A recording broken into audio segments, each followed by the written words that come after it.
I found out my parents called me a freeloader after I paid for their lifestyle, so I cut them off. Hey, I'm Alex, and growing up with a golden child sibling is like always living in someone else's shadow. You know the type, there's always that one kid in the family who can do no wrong. For me, that kid was my older brother, Eric. In my parents' eyes, he was practically a superhero star athlete, straight A student, Mr. Popular. He had everything going for him. From the time I was little, it was clear who the favorite was. Our house was the go-to spot for family gatherings. And trust me, these weren't just small get-togethers. No, these were huge events with half the neighborhood showing up, uncles, aunts, cousins, even people I barely recognized. Somehow, these gatherings always turned into Eric's fan club. Dad would be flipping burgers on the grill, Mom would be rushing around making sure everyone had enough to eat, and there would be Eric, holding court like some kind of king, with everyone hanging on his every word. It's not like I didn't try to fit in. I wanted to be part of it, but somehow it never worked out. I'd make a joke, and it would fall flat, or I'd mention something about school, and it was like no one even noticed. One memory sticks out. I was about 10, and I got a perfect score on a science test. I was so proud of it. During one of these barbecues, I ran up to show my dad, excited to share my achievement. Just as I was about to speak, my mom came running out with this giant cake to celebrate Eric winning a soccer tournament. My little science test? Totally forgotten. That's pretty much how my life went. I wasn't a bad kid.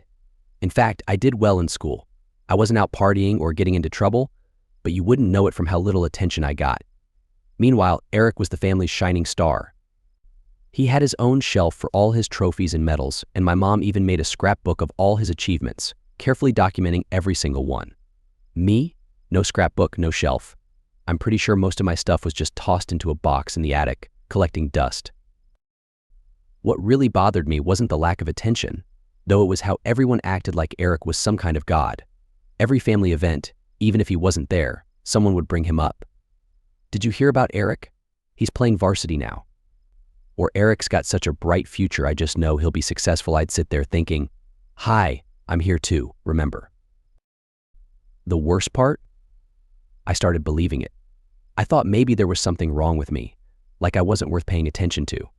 I'd sit in my room, wondering why I wasn't good enough. I wasn't failing school. I wasn't getting into trouble. So why didn't anyone notice? There was only one person who seemed to get me, great Aunt Sharon. She wasn't great in the sense of being important in the family, but to me, she was amazing. Every time there was a family gathering, she'd make it a point to sit with me while everyone else fawned over Eric or got caught up in gossip. She'd ask me about school or what I was reading, and she actually cared about my answers. One time, during one of those big family parties, I was hiding out in the backyard.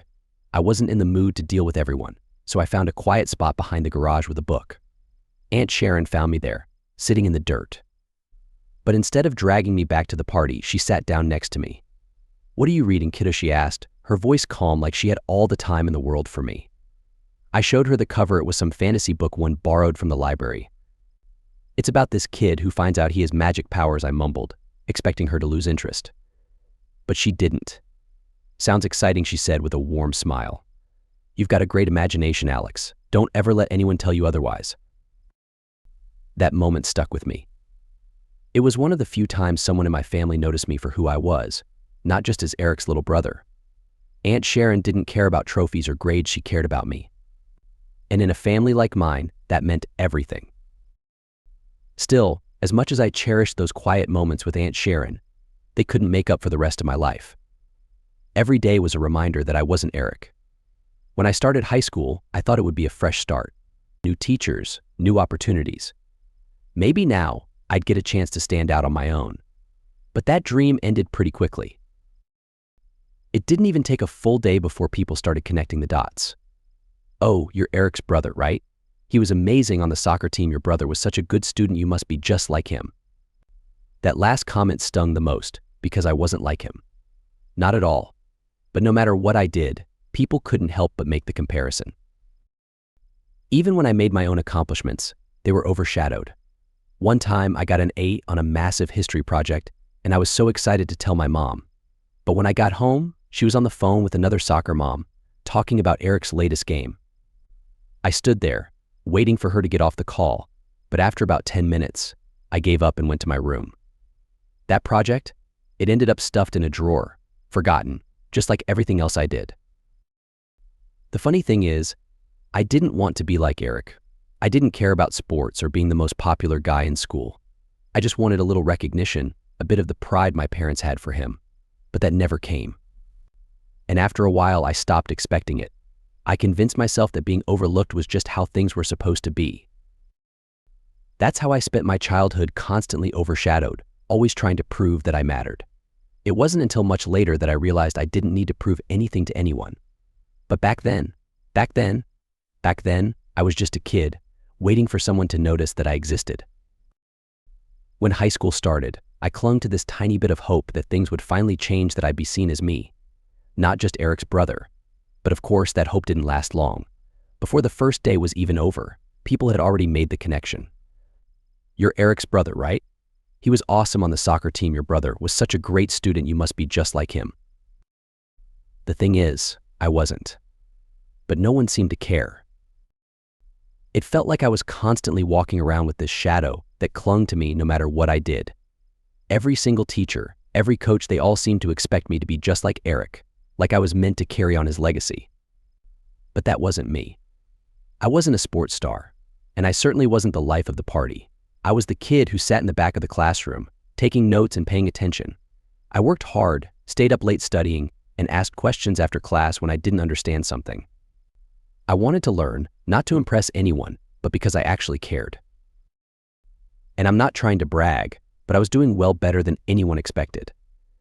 There's one moment that stands out to me during junior year. I was in biology class, and we had this huge project that everyone was stressing over. Our teacher, Mrs. Baker, said it would count for something like 40% of our grade, so people were freaking out. I get it, biology wasn't everyone's favorite subject, but I liked it, and I dove into that project like it was the most important thing in the world. I spent days in the library researching cell division, poring over books and articles. I'm pretty sure I was the only one who even bothered to read the assigned chapters. When the project was due, I felt confident. A few days later, Mrs. Baker called me up after class, holding my project in her hand. She actually smiled and said, "Alex, this is excellent work. You really went above and beyond." That moment meant the world to me. It was probably the first time a teacher had recognized me for who I was, not as someone living in Eric's shadow. I was proud walking home that day. But when I told my parents, their reaction was underwhelming, to say the least. I came home, sat at the kitchen table while my mom chatted on the phone with a friend about Eric's latest soccer game. I waited, holding my project like it was a trophy. When she finally hung up, I showed her my grade and told her what Mrs. Baker had said. "Oh, that's nice, honey," she replied without even looking at it, and then she went right back to talking about Eric. I just sat there, staring at my A, feeling like I'd hit an invisible wall. No matter how hard I worked, it never seemed to matter. It was always about Eric.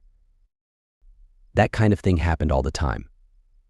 There was another time in history class when we had to write a paper on World War II. I spent hours researching, writing, and making sure it was perfect. I was so proud of it. Mr. Davis, my history teacher, even read part of it out loud in class because he thought it was one of the best.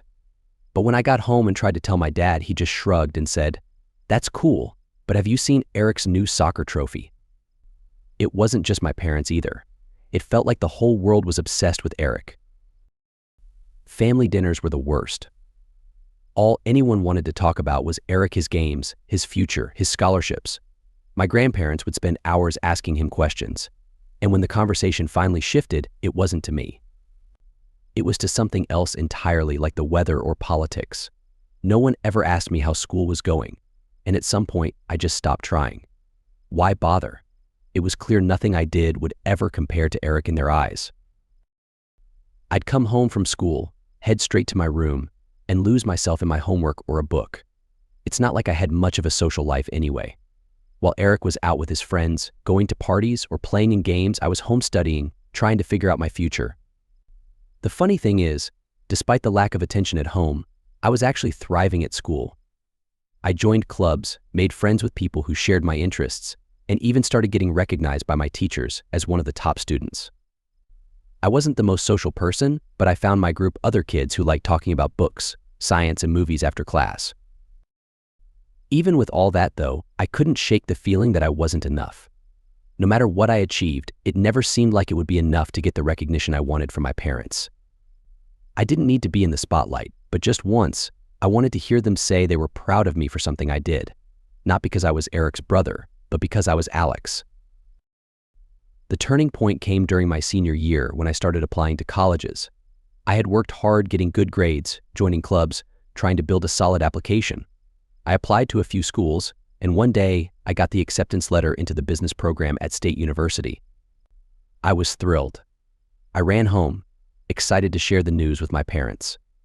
But when I told them, their reaction was, once again, underwhelming. "Oh, that's nice, Alex," my mom said without even looking up from her magazine. "Cool," my dad muttered, scrolling through his phone. "What about Eric? Did he get in anywhere?" That was it. That was the moment I realized that no matter what I did, they were never going to see me the way they saw Eric. I wasn't Eric, and that meant I didn't matter as much to them. It hurt, but it also lit a fire in me. If they weren't going to believe in me, I was going to prove them wrong one way or another. After the whole acceptance letter incident, I accepted that my parents were never going to care about my achievements the way they did with Eric. I tried not to let it get to me, but it still stung. How could it not? When you work your butt off and the people who are supposed to care the most barely notice, it's hard not to feel a little defeated. I had gotten into the business program, which was a big deal for me, but now the reality of paying for it was setting in. With no financial help from my parents, I was on my own. I applied for scholarships, grants, anything that could help cover the costs. But it wasn't enough. That's when Aunt Sharon stepped in. I wasn't expecting it at all. One afternoon, I was helping her around the house she lived in, this cozy little place that always smelled like freshly baked bread, way better than the chaos at my parents' house. We were sitting in her kitchen, and out of nowhere, she asked how things were going with college. I shrugged it off, trying not to make a big deal out of it. "Yeah, I got accepted, but I'm not sure how I'm going to pay for it. It's kind of up in the air right now." Aunt Sharon put down the dish she was washing and turned to look at me. "Alex," she said, "I know your parents haven't been much help, but you're smart. You've worked hard to get where you are. You shouldn't have to give up on your dreams because of money," Aunt Sharon said gently but firmly. I didn't know what to say at first. She wasn't wrong, but I had already resigned myself to the fact that I might have to delay college or work full-time just to save up. It felt like something I'd just have to deal with. Then Aunt Sharon said something that floored me. "I've got some savings," she told me, her voice steady. "I've been putting money aside for years, and I'd like to help you with your tuition." I just stared at her, my mind racing to catch up with her words. "Wait, what? You want to help me pay for college?" I couldn't believe it. No one had ever offered me that kind of help before. She smiled and nodded. "I don't have kids of my own, Alex, and I've always thought of you as mine. You have so much potential, and I don't want money to be the reason you don't go to college and make something of yourself." I almost broke down in tears right there in her kitchen. All the stress and pressure of trying to figure things out on my own suddenly felt lighter. I didn't even know how to thank her. I just hugged her tight, trying to keep my emotions in check. Aunt Sharon's generosity changed everything. College wasn't just a distant dream anymore, it was really happening. The next few weeks were a whirlwind of preparation, applying for student housing, signing up for classes, and getting ready for this massive new chapter of my life. And through it all, Aunt Sharon was by my side, supporting me in ways I didn't even realize I needed. Of course, my parents didn't know any of this. I hadn't told them about Aunt Sharon's offer because, honestly, I didn't think they would care. They were too busy with Eric's latest accomplishments to even ask about my plans. It wasn't until a couple of weeks before I was set to leave for college that they finally brought it up. We were sitting around the dinner table, the usual conversation revolving around Eric, his soccer games, his college applications, when my mom suddenly turned to me. "So Alex, what are you planning to do after graduation?" She asked, like she was only now thinking about it. I almost laughed at the irony. "I'm going to college," I replied, trying to sound casual. I got accepted into the business program at State University. For a moment, the room fell silent. My dad lowered his fork and raised an eyebrow. "And how exactly do you plan on paying for that?" This was the moment I'd been dreading. I took a deep breath. "Aunt Sharon is helping me," I said. She's giving me her savings for tuition. My parents' reactions were exactly what I'd expected. My mom's eyes widened in shock, while my dad's face twisted into an expression of surprise and anger. Sharon's giving you money, he snapped. That's ridiculous. If she has money to spare, it should go to Eric. He needs a new car for college. I couldn't believe what I was hearing. They didn't even care that I was finally getting my shot. They were more worried about Eric needing a car. I felt frustration welling up inside, but I tried to stay calm. This isn't about Eric, I said, my voice tight. Aunt Sharon offered to help me, and I'm not going to turn it down. Mom, of course, tried to guilt trip me. But your brother needs that money, Alex. You know how important his future is. That was the final straw. I'm important too, I shouted, louder than I'd intended. This is my future we're talking about. I've worked hard for this, and Aunt Sharon believes in me. Why can't you? The silence that followed was deafening. My parents just stared at me, completely taken aback by my outburst. Even Eric, for once, said nothing and looked uncomfortable. But I didn't care. I was done being the second thought. I'm going to college, I said again, this time quieter but just as firm. With or without your support. I pushed my chair back and left the table. I didn't need their approval anymore. For the first time in my life, I had someone in my corner who believed in me. Aunt Sharon, and that was enough. The next few weeks flew by as I packed my things, said goodbye to the few friends I had, and prepared for the big move. I still hadn't shared many details with my parents, and frankly, I didn't feel like I owed them an explanation. This was my time to finally step out of Eric's shadow and create something for myself. When the day came to leave, Aunt Sharon drove me to campus. As we pulled up to the dorms, I felt a mix of nerves and excitement wash over me. This was the beginning of something completely new, and I couldn't wait to see where it would lead me. I hugged Aunt Sharon goodbye, feeling overwhelmingly grateful for the chance she'd given me. I promised myself that I wouldn't waste it. Starting college felt like stepping into a whole new world. I had never been away from home for an extended period, and suddenly I was surrounded by people my age, all of us living on our own for the first time. It was thrilling but also a bit intimidating. When Aunt Sharon dropped me off, I stood outside my dorm, staring at the massive campus ahead of me, feeling like I'd finally made it. The first week was a blur orientation, meeting new people, figuring out my way around. I wasn't the most outgoing person, so I was nervous about making friends, but surprisingly, it wasn't as hard as I thought. Everyone was in the same boat, new place, new faces, so it was easy to strike up conversations in the dining hall or between classes. My roommate, Jake, was a laid-back guy who seemed to know everyone on campus. He had this easygoing vibe that made him instantly likable. Having him as a roommate turned out to be one of the best things that happened to me during those early days. He introduced me to people, and before I knew it, I had a solid group of friends. But while the social side of college was important, I never lost sight of why I was there. I was there to get a degree. I was determined not to let anything sidetrack me from my goals. I hadn't come this far to slack off now. On the first day of classes, I showed up early, grabbed a seat in the front row, and took notes like my future depended on it. The professors were intimidating at first, much more serious than high school teachers, but I could tell they respected the effort I was putting in. One professor in particular, Dr. Collins, who taught my intro to business class, stood out. He was this older guy with a thick beard and a voice that could fill the entire lecture hall without a microphone. I remember the first time I raised my hand to ask a question, my heart was pounding. But instead of brushing me off or giving a short answer, Dr. Collins smiled and said, "Good question, Alex," before explaining everything in detail. That moment was huge for me. It felt like I wasn't just another face in a sea of students I was seeing. That class quickly became my favorite, not just because it was business, which I'd come here to study, but because Dr.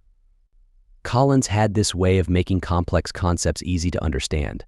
Every day, I'd return to my dorm and review my notes, making sure I really grasped everything. Jake, my roommate, used to tease me about how intense I was about it all, but he never made me feel bad for taking things seriously. He would joke around, calling me the teacher's pet, but it was all in good fun. When he saw me stressing out about an assignment or a test, he'd throw a ball of crumpled paper at me and say, "Dude, it's college. You're supposed to have fun, don't burn yourself out before midterms." He had a point, but for me, there was a lot riding on this. This wasn't just about earning a degree, it was about proving to myself that I was more than the overlooked sibling. I wasn't doing this for my parents or even for Aunt Sharon. This was for me. Still, I did try to loosen up. Jake dragged me out to a few campus events, nothing too wild, just stuff like movie nights or hanging out with people from the dorm. I'll admit, it felt good to step away from the books for a bit and actually enjoy being at college. Slowly, I started feeling like I belonged there, like I was part of something bigger than just my little world of lectures and textbooks. One of the biggest surprises came from a group project Dr. Collins assigned. We had to come up with a business idea and present it to the class. Group projects had never been my thing. I was usually the one doing all the work while everyone else slacked off. But this time, it was different. My group consisted of Jess, Tyler, and Marcus. Jess was super organized, Tyler was a tech whiz, and Marcus had a way with words that made him perfect for presentations. For the first time, I wasn't carrying the entire load. We all worked well together, bouncing ideas off each other and listening to everyone's input. When the day of the presentation arrived, I was nervous. Public speaking wasn't exactly my strength, but I'd practiced my part until I could say it in my sleep. As soon as we started, everything just clicked. Jess nailed the intro, Tyler's tech demo worked flawlessly, and Marcus delivered a killer closing. I got through my part without stumbling, and when we finished, the class actually applauded. Dr. Collins gave us an approving nod, and I swear it felt like winning the lottery. That project was a turning point for me. Not only did we get an A, but it also made me realize that I was capable of more than I thought. I wasn't just the quiet kid in the background anymore. I was part of a team, contributing something valuable. It gave me a huge confidence boost and motivated me to keep stepping out of my comfort zone. By the end of that first semester, I wasn't just surviving college, I was thriving. Sure, there were still moments of doubt, and yeah, I missed Aunt Sharon and the comfort of her home sometimes, but I was building something here, something that was mine. What I'm trying to say is, college wasn't just about classes and grades for me. It was the first time I truly felt in control of my life. I was shaping who I wanted to be, and even though there were still challenges ahead, I felt ready to face them. For the first time in a long while, I was excited about the future. After graduating, like most new grads, I found a job. It wasn't anything flashy, but it was steady, and I was grateful for it. It gave me time to save up and figure out what I wanted to do next. From the beginning, I knew that working for someone else wasn't my long-term goal. I had bigger plans. That's when the idea of opening my own restaurant started to form.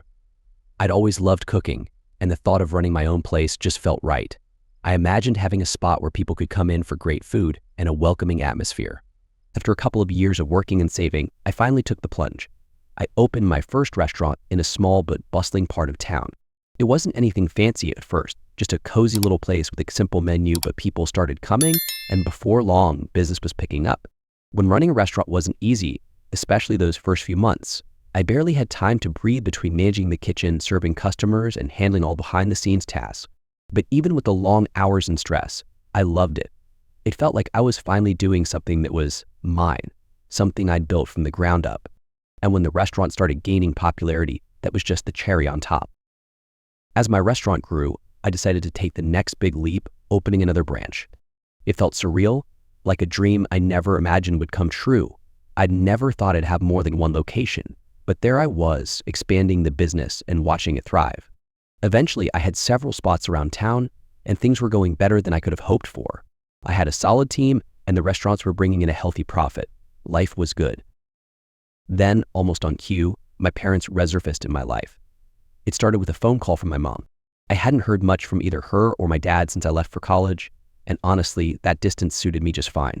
But now, out of nowhere, they were back, and I immediately sensed something was up. "Alex, sweetie, how are you? It's been so long." My mom said, her voice overly sweet, dripping with fake enthusiasm. I knew right away that this wasn't just a casual check-in. "I'm fine, Mom. Busy with the restaurants," I replied, keeping it brief. I could already tell there was more coming.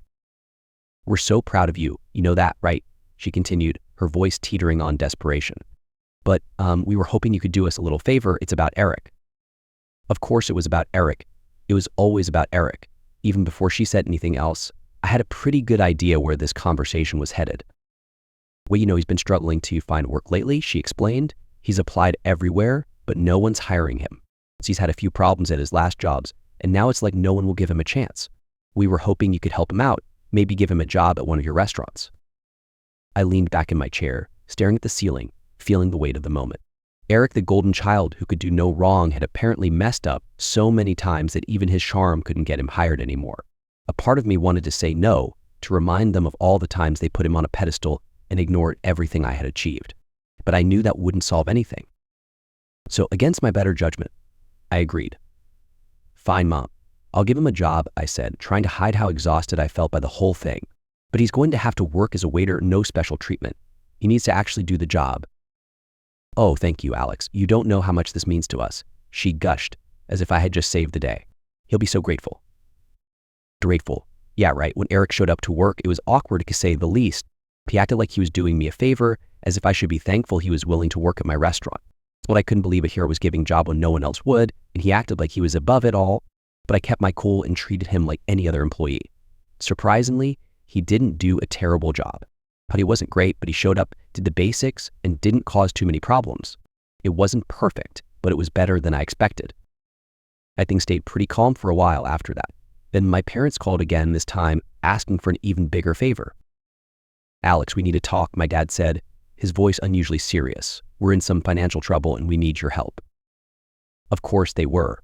Apparently they'd burned through all their savings, thanks to Eric's endless failures, his failed business ventures, the college he never finished, and whatever else he got into. They had nothing left, and now they were turning to me to bail them out. I shouldn't have been surprised.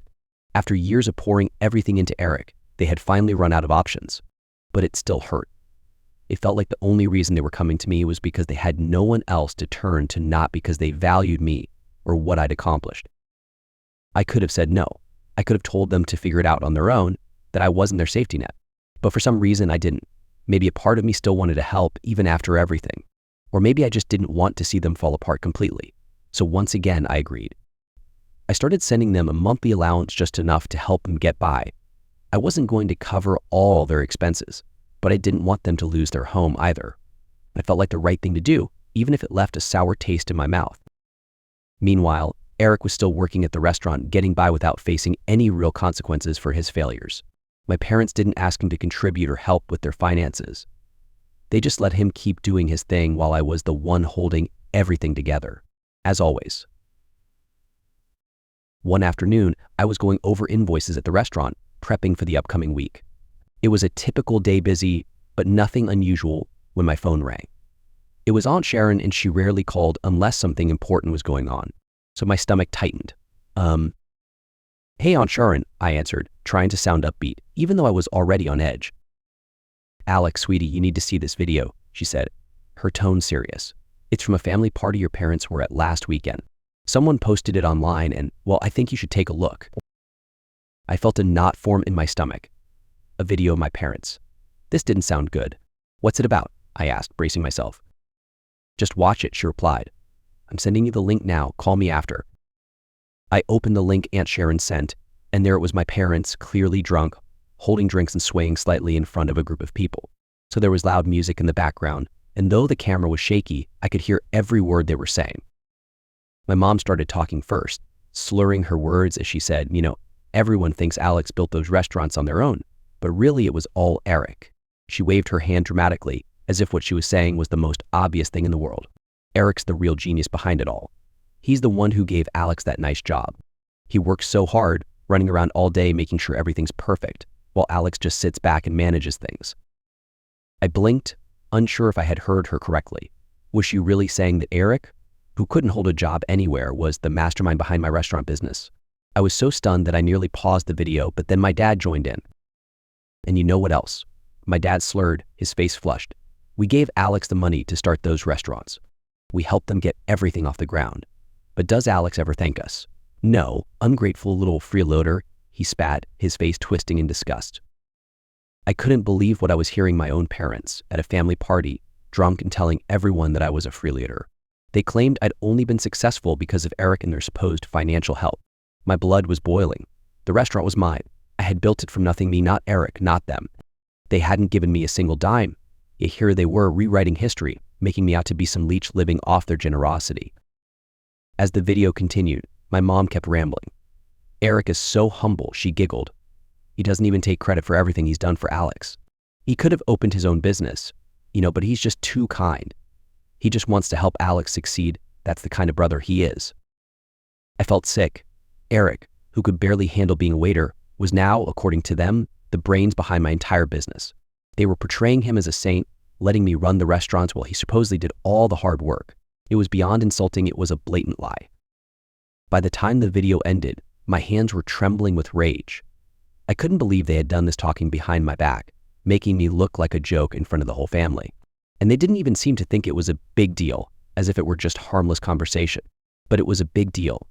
I had spent my whole life working to get to where I was, while Eric had squandered every opportunity. And now, they were giving him the credit and calling me the freeloader. I wasn't going to let this slide. I grabbed my phone and called my parents, my heart pounding as it rang. My mom picked up, sounding cheerful, completely oblivious.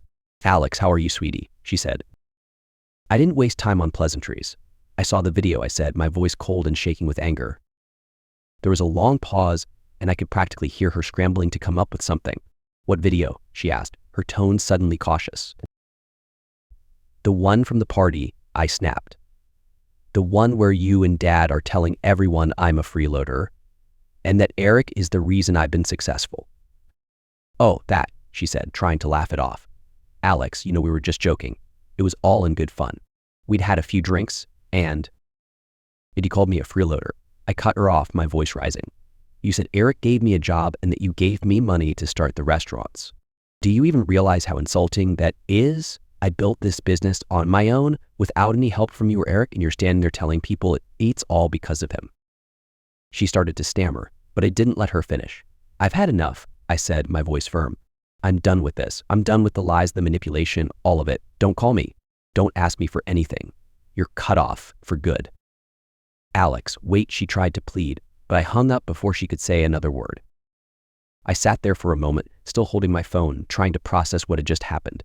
I had always known that my relationship with my parents was messed up, but this was the final straw. They had crossed a line that I couldn't forgive. Later that day, Aunt Sharon called to check on me. "I'm so sorry you had to see that, Alex," she said, her voice full of sympathy. "I don't know what they were thinking." "They weren't," I replied, feeling drained. "But it doesn't matter anymore. I'm done with them." After I hung up, I felt a strange sense of relief. For the first time in years, I wasn't burdened by the pressure to make my parents happy or to live up to their impossible standards. I didn't have to clean up their messes anymore. I was free. I had built my own success, and I didn't owe them a thing.